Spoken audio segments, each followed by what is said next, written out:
ద్వాదశ రాసుల వారికి 2025 గోచార ఫలితాలు ఎలా ఉన్నాయి, ఎవరికి ప్లస్ ఎవరికి మైనస్, అందుకు తగిన పరిహారాలేమిటి అనే విషయాలను జ్యోతిష్య రత్న వైదిక జ్యోతిష్య నిపుణులు గ్రహ దోషాలకు పరిహారాలు చెప్పడంలో దిట్ట అయినటువంటి బ్రహ్మశ్రీ కంచి శేషగిరిరావు గారు వివరిస్తారు. గతంలో ప్రముఖ సంస్థకు రత్న శాస్త్ర నిపుణులుగా కూడా కంచి శేషగిరిరావు గారు వ్యవహరించారు. మరి ఇక ఆలస్యం చేయకుండా 2025 వార్షిక ఫలితాలను వారి ద్వారా తెలుసుకుందాం. తులారాశి వారికి ఎలా ఉంటుందో గురువు గారిని అడిగి తెలుసుకుందాం. తులారాశి వారికి కూడా ఈ సంవత్సరం అధిక భాగం యోగదాయకంగానే కనిపిస్తుంది. ఇటు వ్యక్తిగత రాబడులు పెంచుకోవడంతో పాటుగా ఇన్నాళ్ళు ఏమైనా సరే చిన్న చిన్న అనారోగ్య సమస్యలు ఏమైనా ఉంటే కనుక వాటి నుంచి కూడా ఎంతో కొంత ఉపశమనం లభించడం అనేది చెప్పదగిన సూచన. ఇక అంతేకాకుండా ఎవరైనా సరే మరి కొత్తగా ఇల్లులు కానీ భూములు కానీ కొనాలి అనుకుంటే కనుక దానికి కూడా అదృష్టమైన కాలంగానే చెప్పవలసి ఉంటుంది. దీర్ఘకాలిక పెట్టుబడులు పెట్టడానికి కూడా ఈ సంవత్సరం అనుకూలకంగా ఉంది కనుక అలా ఏదైనా సరే మనం ఎక్కడైనా సరే ఈ మ్యూచువల్ ఫండ్స్ కానీ ఇలాంటి వాటిలో ఎక్కడైనా ఇన్వెస్ట్ చేయాలి అనుకుంటే కనుక దానికి సంబంధించిన వ్యవహారాలకి కూడా ఈ సంవత్సరం అయితే వీరికి యోగదాయకంగానే ఉంటుందని చెప్పవలసి ఉంటుంది.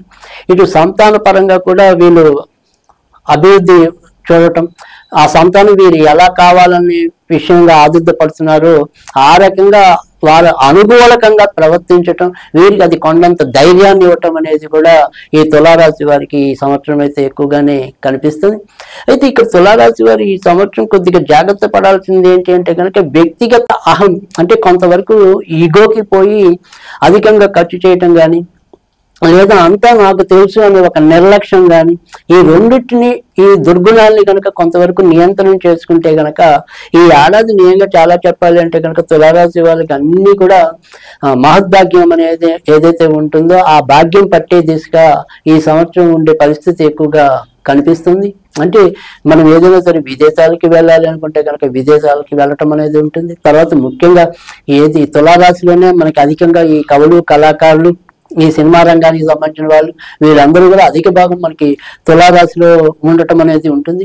ఈ తులారాశిలో జన్మించిన ఎవరైతే మరి ఇలాంటి కళాకారులందరూ ఉంటారో వాళ్ళందరికీ కూడా ఈ సంవత్సరం చాలా మంచి పేరు రావటం, మంచి అవకాశాలు రావటం, అంటే ఇప్పటికే నిలదొక్కున్న పెద్ద నటులు ఎవరైతే ఉంటారో వాళ్ళకి వ్యక్తిగతంగా మరింత అవార్డులు పెంపొందించుకోవటం, కొత్తగా అవకాశాల కోసం ఎవరైతే మరి సినిమా పరిశ్రమ చుట్టూ పరిభ్రమిస్తున్నారో వాళ్ళ యొక్క భ్రమణానికి ఒక గమనం ఏర్పడటం అనేది కూడా ఈ సంవత్సరం అనేది ఉంటుంది. కనుక ఎలా చూసినప్పటికీ కూడా అంటే ఏ స్థాయి వ్యక్తులకి ఆయా స్థాయికి తగ్గట్టుగా ఉపయోగకరంగా ఈ సంవత్సరం సాగటం అనేది అయితే ఉంటుంది.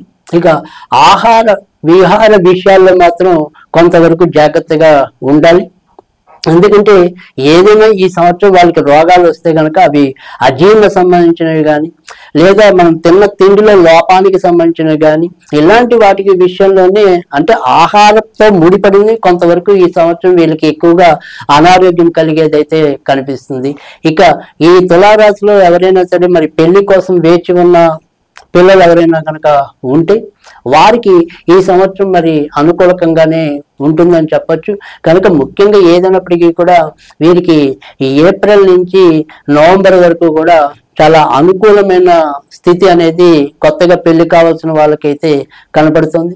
ఇక సంతానం కోసం వేచి ఉన్న వాళ్ళకి కూడా ఈ సంవత్సరం కొంతవరకు వారి యొక్క మనోరథం ఫలించేలాగానే ఎక్కువగానే కనిపిస్తుంది. ఇక మొదట్లోనే మనం చెప్పుకున్న విద్యార్థులు కూడా ఖచ్చితంగా ఈ సంవత్సరం అయితే కనుక చాలా అభివృద్ధిలోకి వస్తారు. ముఖ్యంగా ఎవరైనా సరే ఈ పరిశోధన రంగంలో ఉన్న వాళ్ళు కానీ ఆర్టిఫిషియల్ ఇంటెలిజెన్స్ దాంట్లో ఉన్న వాళ్ళు కానీ సాఫ్ట్వేర్ రంగంలో ఉన్న వాళ్ళు కానీ తప్పకుండా చాలా మంచి మంచి అవకాశాలు పొందటం అనేది కూడా ఈ సంవత్సరం అయితే కనిపిస్తుంది. కనుక ఎలా చూసినా కూడా ఒక మహద్భాగ్యమైన యోగ్యంగానే ఈ సంవత్సరాన్ని మనం చెప్పవలసి ఉంటుంది. గురుగారు, తులారాశి వారికి చాలా వరకు బాగుందనే చెప్పారు, కానీ కొన్ని ఆరోగ్య సమస్యలు, కొన్ని ఆహార సంబంధించిన కొన్ని సమస్యలని చెప్పారు. మరి వాటిని అధిగమించాలంటే ఎలాంటి పరిహారాలు ఏమైనా ఉన్నాయా గురుగారు? తప్పకుండా. సో ఇక్కడ మనకి ఏంటంటే ఈ ఏదైతే 2025 ఉందో ఈ తులారాశి వారికి మనం ముఖ్యంగా చెప్పింది ఏంటంటే ఆహార విహారాల విషయంలో కొంతవరకు జాగ్రత్త పడమని ఒకటి చెప్పాం. తర్వాత రెండోది వచ్చేప్పటికి ఏంటంటే వీళ్ళు స్వయంకృతంగా అంటే కొద్దిగా ఈగో కానీ లేదా నాకే అంతా తెలుసు అనేది అంటే ఓవర్ కాన్ఫిడెన్స్ అనుకోండి, లేదా కొంతవరకు ఈగో అనుకోండి. ఈ రెండు గుణాల వల్ల కూడా ఒక్కోసారి ఈ నష్టాలు తెచ్చుకున్నా ఏం తెచ్చుకున్నా కూడా అది స్వయంకృతం అంటే ఎవరో మనని మోసం చేసో లేదా ఎవరో మన యొక్క ఉద్యోగాన్ని పీకేసో అలా వచ్చే కష్టాలు కాదు. మనకి మనంగా పలానా వ్యక్తి నాకు బాగా తెలుసులే, వాడికి నేను 1,00,000 ఇస్తే ఏమవుతుంది, 2,00,000 ఇస్తే ఏమవుతుందని ఒక రకమైన ఓవర్ కాన్ఫిడెన్స్ అనుకోండి. సో ఈ ఓవర్ కాన్ఫిడెన్స్ కి పోయి కూడా కొన్ని నష్టాలు ఈ సంవత్సరం వీళ్ళు తెచ్చుకునే పరిస్థితి ఉంటుంది. కానీ మిగతాదంతా కూడా అంటే ఆ ఓవర్ కాన్ఫిడెన్స్ కి ఈగోని కొంత తగ్గించుకుంటే ఈ సంవత్సరం వీళ్ళకి తిరిగి ఉండదు. కానీ చాలా ఎక్కువ మందికి అయితే మరి బుద్ధి కర్మానుసారం అనేది అయితే ఉంటుంది కనుక ఒక్కోసారి ఆ రకంగా బుద్ధి కొంత ఇబ్బంది పెట్టే పరిస్థితి ఉంటుంది కనుక ఈ సంవత్సరం వీరంతా కూడా తమ యొక్క బుద్ధి జ్ఞానాన్ని పెంచుకోవడానికి కోసమే ఎక్కువగా చూస్తే తప్పకుండా వాళ్ళ బుద్ధికి చాలా మంచి ప్రయోజనం వాటిల్లే సంవత్సరంగానే మనం చెప్పవలసి ఉంటుంది ఈ 2025 అనేది. కనుక వాటన్నిటిని మనం దృష్టిలో పెట్టుకునే ఇప్పుడు పరిష్కారం అనేది చెప్పడం అనేది ఉంటుంది. ఈ సంవత్సరం అంతా కూడా వీళ్ళు వినాయకుడిని అమ్మవారిని కలిపి పూజించాలి.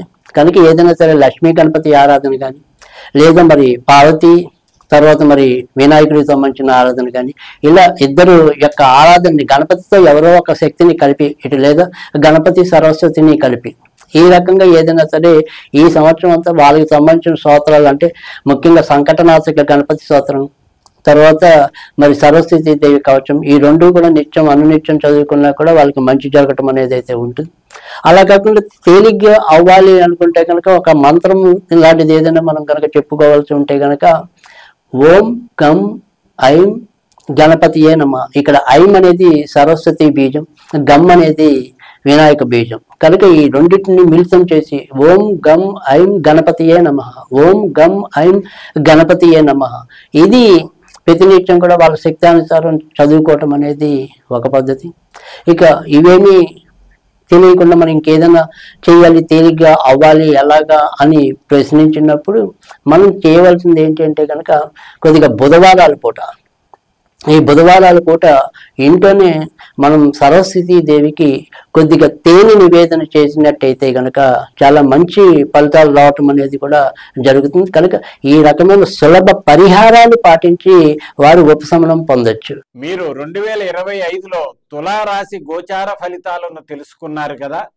అయితే మీ జన్మ జాతకంలో ప్రస్తుతం జరుగుతున్న దశ అంతర్దశల ఆధారంగా మీకున్న అవరోధాలు ప్రతికూల పరిస్థితులు తొలగించి మంచి ఫలితాలు పొందేందుకు స్క్రీన్ పై కనిపిస్తున్న నెంబర్కు కాల్ చేసి మీ అపాయింట్మెంట్ బుక్ చేసుకోండి. నమస్తే.